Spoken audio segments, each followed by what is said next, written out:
जय बाबा विश्वनाथ। अगर आप या आपके परिवार का कोई भी व्यक्ति बाबा विश्वनाथ के दर्शन करने के लिए जाना चाहता है, तो आइए आज हम बात करते हैं हमारी अभी-अभी की यात्रा, जो वह बनारस की यात्रा थी, बाबा विश्वनाथ के दर्शन की यात्रा थी। मैं उस यात्रा वृत्तांत को बताने जा रहा हूँ, ताकि जब आप जाएँ तो आपको यह पता रहे कि वहाँ क्या करना है, क्या नहीं करने का है, और बिना ज़्यादा दिमाग लगाए हम कम से कम समय में बाबा विश्वनाथ के दर्शन कैसे कर सकते हैं। सबसे पहले स्टेशन, बस स्टैंड जहाँ पे भी आप होते हैं, वहाँ से रिक्शा, ऑटो कुछ भी ले लीजिए और उसको कहिए कि बाबा विश्वनाथ के मंदिर जाना है। ऑटो मंदिर से लगभग 800 मीटर पहले रुक जाता है, जबकि रिक्शा मंदिर से लगभग 300 मीटर पहले रुकता है। अगर आप ऑटो से जा रहे हैं तो वहाँ पे दूसरा रिक्शा मिलेगा जो कहेगा कि मैं 20 रुपये पर हेड लूँगा और आपको मंदिर तक छोड़ दूँगा, लेकिन वह मंदिर नहीं जाएगा। मंदिर से 300 मीटर पहले, जो मैंने 500 मीटर आगे तक रिक्शा का बात किया था, वो वहाँ तक जाएगा और उसके बाद आपको बताएगा कि बस मंदिर सामने ही है, 200-300 मीटर है, आप पैदल चल के चले जाइए।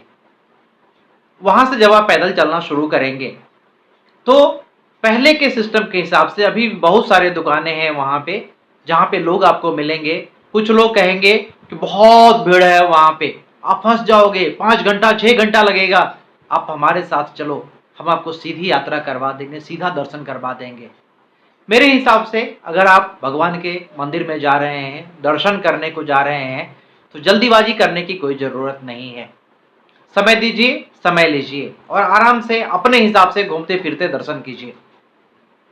कुछ लोग आपको यह कहेंगे कि मंदिर में मोबाइल रखने, पर्स रखने या आपके बैग्स रखने की कोई व्यवस्था नहीं है, आप हमारे दुकान पे रख दीजिए, हमारे पास लॉकर रखा हुआ है और जब आप वापस आएंगे तो आपको ये सामान मैं वापस कर दूंगा। अच्छे लोग हैं वो। लेकिन मेरा कहना ये है कि अगर आप मंदिर के अंदर जाते हैं तो सरकार ने वहाँ पे फ्री में बहुत सारे लॉकर्स बना करके रखे हुए हैं, जहाँ पे आपको कूपन दिया जाता है और लॉकर के अंदर में आपके सामान, मोबाइल, सारे चीज रख दिए जाते हैं। इसलिए आप चाहें तो अपने सारे सामान मंदिर के अंदर रख सकते हैं, जहाँ पे कि आप अपने समय के हिसाब से उसको आके निकाल भी सकते हैं। उसके बाद आप गेट नंबर 1, 2, 3, 4 के बारे में पता करें और मेरे हिसाब से अगर आप पार्किंग के साइड से जा रहे हैं तो गेट नंबर 4 आपका सबसे नज़दीक का साइड होगा। तो गेट नंबर 4 से आप एंट्री लीजिए। अंदर में जाएंगे तो एक जगह जहाँ पुलिस वाले बैठते हैं, वहाँ चप्पल जूता रखने की स्टैंड बनी हुई है, वहाँ पे चप्पल जूता रख दें। उसके आगे जाएंगे तो लॉकर रूम है, जहाँ पे अपने सारे सामान और अपने मोबाइल रख दें। आप अपना पर्स जिसमें केवल पैसा हो वह लेकर के मंदिर में जा सकते हैं। कुछ लोग चाहते हैं कि अगर मैं मंदिर में जा रहा हूं तो जल भी चढ़ाऊं, तो वहां पे आप शिवलिंग के पास तो नहीं जा सकते हैं, लेकिन शिवलिंग से पहले एक मेटल का डेस्क बनाया हुआ है, जिसमें आप जल चढ़ाते हैं तो वो सीधा बाबा के पास जाता है। उसके अलावा उस कॉरिडोर के अंदर में कुछ दुकानें हैं जहाँ पे दूध बिकती है, जो ग्लास में देते हैं, और आप उस दूध को लेकर के भी जा सकते हैं, जो उस मेटल के सिस्टम के थ्रू आप भगवान पे चढ़ा सकते हैं। एक खास बात जो आपको यहाँ पे ध्यान देने की है वह यह है कि मंदिर के प्रांगण में बंदर बहुत सारे हैं, और अगर आप दूध लेकर के जा रहे हैं तो कृपया सचेत रहें, या मैं कहूँगा कि ये गमछा और टॉवेल कुछ भी अपने कंधे पे रख लें जिससे वो ढका हुआ होना चाहिए।